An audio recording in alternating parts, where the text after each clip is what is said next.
Assalamualaikum students. Today we are going to discuss Louis Pasteur by Margaret Avery.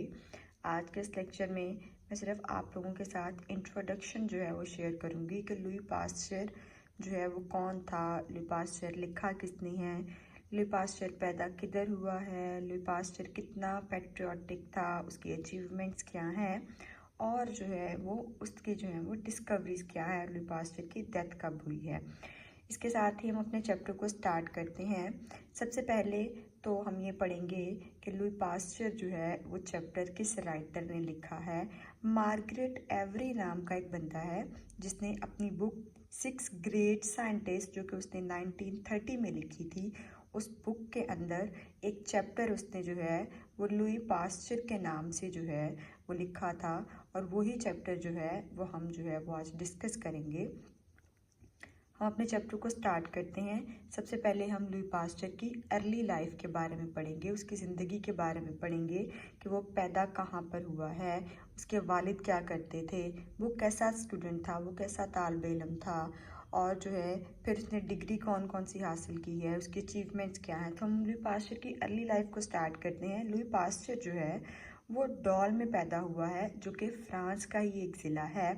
उसके बाद जो है हम उसके वालिद के बारे में देखते हैं कि उसका वालिद जो था वो नेपोलियन आर्मी से जो है वो उसका ताल्लुक़ था। नेपोलियन जो है वो आर्मी में उसका वालिद एक सिपाही था और उसको बहादुरी और मुहिब्बुल वतनी जो है वो अपने आबा व अजदाद से, अपने बाप दादा से ही मिली है। शुरू में अगर बात की जाए तो लुई पास्चर जो है वो एक अच्छा तालिब इल्म नहीं था, एक अच्छा स्टूडेंट नहीं था। वो अपना ज़्यादातर काम जो है, अपना ज़्यादातर वक्त जो है, वो अपनी ज़्यादा तवज्जो जो है वो किस काम में सर्व करता था, वो जो है मछलियाँ पकड़ने में या स्केचेस वगैरह बनाने में ही अपना ज़्यादा टाइम जो है वो वेस्ट करता था। पढ़ाई में जो है वो उसको ज़्यादा लगाव नहीं था। लेकिन वक्त गुजरने के साथ साथ उसको जो है वो इस बात का अंदाज़ा हुआ कि उसके माँ बाप उसके ऊपर जो है वो सर्व कर रहे हैं, उस पर पैसा लगा रहे हैं, कितनी मेहनत से उसको पढ़ा रहे हैं। फिर उसने अपनी ज़िंदगी को संजीदा लेना जो है वो शुरू किया है और उसने जो है वो पढ़ना लिखना जो है, अपनी पढ़ाई को जो है वो बड़े अच्छे से जो है वो स्टार्ट किया है। फिर जो है वो उसने जो अपना एक अच्छे तालिब इल्म होने का सबूत देते हुए डिग्रियां हासिल की हैं। उसने आर्ट्स में और जो है वो केमिस्ट्री में जो है वो डिग्री हासिल की है। उसके बाद अगर देखें तो 1848 में जो है वो यूनिवर्सिटी ऑफ स्ट्रासबर्ग में एक डिप्टी प्रोफेसर की हैसियत से जो है वो जो है वो काम करने लग गया है और उसी यूनिवर्सिटी का जो हेड है, जो रेक्टर है, स्ट्रासबर्ग यूनिवर्सिटी का ही उसी की बेटी से जो है वो 1850 में लुई पास्चर ने जो है वो शादी की है। लुई पास्चर अपने काम को लेके इतना संजीदा, इतना पैशनेट हो गया था कि वो अपनी शादी की जो है वो तारीख तक जो है वो भूल गया था। फिर लुई पास्चर के एक दोस्त ने जो है वो उसे इस बात का अंदाज़ा दिलाया था कि आज उसकी शादी है और वो इसको इसकी शादी वाले दिन जो है वो लेके गया था। तो यहाँ तक जो थी हमारे पास थी लुई पास्चर की अर्ली लाइफ, इब्तदाई ज़िंदगी जो है वो लुई पास्चर की। अब आगे जो है वो हम देखेंगे लुई पास्चर कितना पैट्रियोटिक था, वो कितना मुहिब्बुल वतन था। फ्रांस के लिए, अपने वतन के लिए, अपने मुल्क के लिए उसने क्या क्या काम किया था। सबसे पहले तो 1845 में जो है अगर हम बात करते हैं तो उसने नेशनल गार्ड में अपने आप को भर्ती करवाया था, अपनी इनरोलमेंट करवाई थी और नेशनल गार्ड के फ़ंड में इसने क्या किया था, इसकी उस वक्त तक जितनी भी जमा पूंजी थी 150 फ्रांस, जो कि उस वक्त की अगर मालियत के हिसाब से देखा जाए तो बहुत बड़ी रकम थी, उसने अपनी सारी की सारी रकम जो है वो नेशनल गार्ड के फ़ंड में जो है वो जमा करवा दी थी। बाद में बात की जाए जब जंग के हालात जो हैं वो हुए, फ्रांस की जो है वो जंग थी, फ्रांस जंग के मैदान में था, जर्मनी और फ्रांस की आपस में जब जंग चल रही थी तो उस वक्त जो है वो लुई पास्चर ने अपने आप को जो है नेशनल गार्ड में जो है वो भर्ती करवाने के लिए कहा। लेकिन 2 साल पहले की बात है कि कुछ बिना पर जो है वो लुई पास्चर जो है वो पैरालाइज्ड हो जाता है, जिसकी वजह से क्या होता है कि वो असरात जो हैं वो जंग के मौका पर अभी जो है वो उसके जो है वो जिस्म में मौजूद होते हैं। तो लुई पास्चर को जो है रिजेक्ट कर दिया जाता है, उसको जो है वो भर्ती नहीं किया जाता फ़ौज में। लेकिन वो फिर जो है मुहिब्बुल वतनी का जो है वो एक मुहिब्बुल वतन होने का सबूत देता है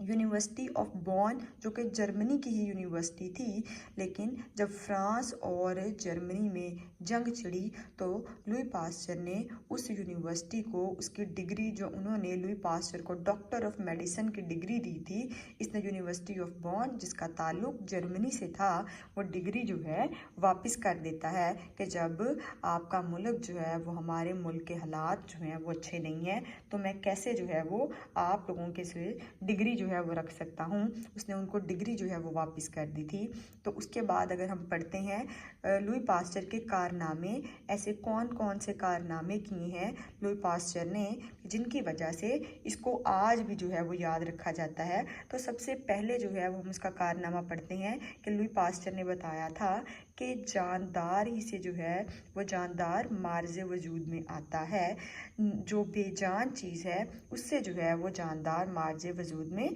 नहीं आ सकता। बैक्टीरिया हमेशा जो है वो लिविंग मटेरियल से ही पैदा किया जा सकता है। इसका क्या बताया है हमें उसने, जो है वो इसकी एक मिसाल दी है। उसने बोला है कि जब पानी को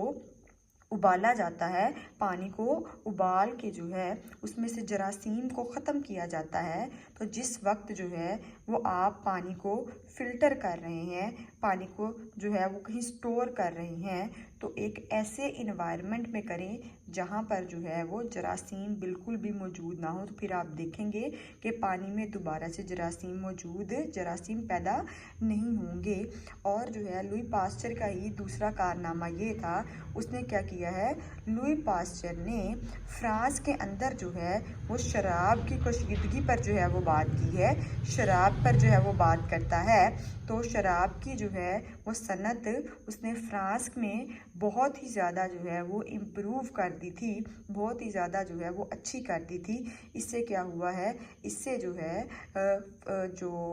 फ्रांस के अंदर जो शराब थी उसके जो है वो ज़्यादा जो है वो इंडस्ट्री होने की वजह से ज़्यादा जो है वो फ्रांस की इकोनॉमी जो है वो भी बहुत ही अच्छी हुई है, जब उन्होंने लुई पास्चर के बताए हुए तरीके से जो है वो शराब को पैदा करना स्टार्ट किया है, शराब को प्रोड्यूस करना स्टार्ट किया है। उसने जो है वो इसके अलावा एक और बड़ा जो लुई पास्चर का कारनामा क्या था, लुई पास्चर ने बताया कि अगर जो है हम जो है जंग के वक्त में क्या होता था, बहुत ही लोग ऐसे थे जिनको जो है वो चोट लगती थी, जिनको बहुत जो है वो ज़ख़म जो आ जाते थे। तो लुई पास्चर ने ही बताया था कि अगर जो है वो ज़ख़म से जरासीम को ख़त्म कर दिया जाएगा तो ज़ख़म जो है वो ख़राब होने से बच जाएगा। ज़ख़म को और ज़्यादा जहरीला होने से बचाने के लिए हमें सबसे पहले ज़ख़म में से उन जरासीम को जो है वो ख़त्म करना पड़ेगा। उसके अलावा उस वक्त में जो है बैकबोन जिसको हम कह सकते हैं, जो कि कमर था फ्रांस की, वो थी सिल्क इंडस्ट्री। उनकी रेशम की जो है वो सनत जो थी वो बहुत ही ज़्यादा जो है वो फ्रांस की मुआशियत के लिए, फ्रांस की इकोनॉमी के लिए जो है वो बहुत ही ज़्यादा ज़रूरी थी। और उस वक्त एक टाइम ऐसा आया फ्रांस में कि उनकी जो है सिल्क की इंडस्ट्री जो है वो बिल्कुल ही फ्लॉप हो गई थी, बिल्कुल ही ख़त्म हो गई थी। अब जो है उन्होंने गवर्नमेंट ने जो है वो लुई पास्चर को ख़ुद जो है वो रिक्वेस्ट की थी कि जो है वो इनके साथ मिलके इस पे काम करे, किस तरह से जो है वो सिल्क को जो है वो प्रोड्यूस किया जा सकता है। फ्रांस के अंदर सिल्क के अंडे जो थे वो बिल्कुल ही ख़त्म हो गए थे, बाहर से इम्पोर्ट करवाए जा रहे थे, लेकिन इतना ज़्यादा जो है वो सिल्क का अंडा जो है प्रोड्यूस बाहर से नहीं किया जा सकता था।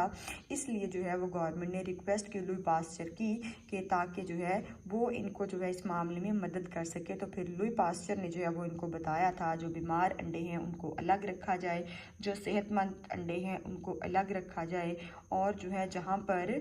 सिल्क वर्म जो है वो मौजूद होंगे उस इलाके को जो है वो ज़्यादा क्राउडी ना किया जाए, वहाँ पर हजूम जो है वो ज़्यादा ना हो। तो इसकी वजह से, लुई पास्चर की वजह से ही दोबारा जो है वो सिल्क इंडस्ट्री जो है वो फ्रांस में जो है वो आई थी। एक पॉइंट ऐसा आ गया था कि सिल्क इंडस्ट्री बिल्कुल ही ख़त्म हो गई थी, तो दोबारा लुई पास्चर की वजह से जो है फ्रांस में ये आई है। उसके अलावा आगे जो और कारनामों की बात की जाए तो फ्रांस के अंदर एक बीमारी थी एंथ्रॉक्स के नाम की, वो बहुत ही ज़्यादा फैल गई थी, तो फिर लुई पास्चर ने इसमें भी जो है वो मदद की थी। बहुत से जो है वो शीप और कैटल, मवेशी और भेड़ों को जो है वो मरने से बचाया था। और जो है वो अगर कारनामों की बात की जाए तो एक और कारनामा है जिसके बारे में इसने बताया था, प्यूपरल फीवर, जिसको ज़चगी का बुखार कहते हैं। इसने हमें लुई पास्चर ने ही इसके बारे में भी बताया कि ये बुखार जो है वो ऑपरेशन के दौरान जो है वो जरासीम जो हैं वो बॉडी के जिस्म के अंदर जो है वो किसी न किसी तरह से रह जाते हैं कि जिस ऑपरेशन थिएटर में ऑपरेट किया जा रहा है उस ऑपरेशन थिएटर में के इन्वायरमेंट के अंदर जरासीम मौजूद थे, उसे स्टरीलाइज नहीं किया गया है, उसको अच्छे से पाक साफ जो है वो नहीं किया गया है। इसी वजह से जो है वो जरासीम जो हैं वो जो है वो ज़ख़म के अंदर चले गए हैं और जो है वो ज़ख़म को इतना ज़्यादा जो है उन जरासीमों ने तबाह किया है, ख़राब किया है, वर्टेड किया है कि जो है वो औरत की जो है वो डेथ हो गई है। उसके अलावा रेबीज़ के बारे में वैक्सीनेशन जो है, पहली रेबीज़ हल्का कुत्ता जो होता है उसके बारे में जो है वो बात कर रहे हैं हम कि उसकी वैक्सीनेशन भी जो है वो पहले लुई पास्चर ने तैयार की थी। लुई पास्चर ने हमें इस बारे में बताया था कि अगर जो है वो एक हल्का कुत्ता जो है जब काट लेता था तो उसके असरात जो होते थे वो जिस इंसान को काटता उसमें भी पाए जाते थे। तो लुई पास्चर ने एक जो है वैक्सीनेशन, एक एंटीडोट बना के जो है वो चेक किया गया था। जब हल्के कुत्ते को लगाए गए तो जो है वो बीमारी, ये जो जर्म था, ये जरासीम जो था हल्काओं वाला, वो जो है वो कुत्ते में से ख़त्म हो जाता है। इसी जो है वो इन कारनामों की वजह से जो है जितने कारनामे जो हैं वो इतनी जो है वो ज़िंदगियाँ लुई पास्चर ने जो है वो इतने जरासीम को डिस्कवर करके जो है वो हमें बताई हैं। इसी वजह से क्या हुआ है कि 1888 में पेरिस में जो है पास्चर के नाम से जो है वो बहुत से जो है वो इदारे जो हैं वो कायम किए गए हैं। और जो है कुछ जो है वो कारनामे हमने जो है वो ऊपर डिस्कस किए हैं। इसके अलावा और भी जो थे, जो लुई पास्चर ने जो है वो जिनके बारे में बताया था वो कौन कौन से हैं, वो कंजम्पशन हो गया, डायफथेरिया हो गया, टाइफाइड हो गया, लॉकजा हो गया, कॉलेरा और माल्टा फीवर, ये और इसके अलावा और भी बहुत से जो है वो जरासीमों के बारे में जो है वो दरियाफ्त करके हमें लुई पास्चर ने बताया है। लुई पास्चर ने ना सिर्फ हमें जो है वो इन सब के बारे में बताया है, जब बाकी साइंटिस्ट को भी जो है ने भी जब देखा कि लुई पास्चर जो है वो एक अकेला बंदा इतने चीज़ों पर जो है वो काम कर सकता है, तो फिर दूसरे साइंसदानों ने भी, दूसरे जो साइंटिस्ट थे उन्होंने भी जो है वो अपनी अपनी डिस्कवरीज जो है वो शुरू की हैं, अपना जो है वो काम स्टार्ट किया है। तो फिर क्या हुआ है कि इन जर्म्स, ये जो जरासीम थे, इनके अलावा और भी बहुत से जरासीम दूसरे साइंसदानों ने और लुई पास्चर ने मिलकर जो है वो दरियाफ्त किए थे।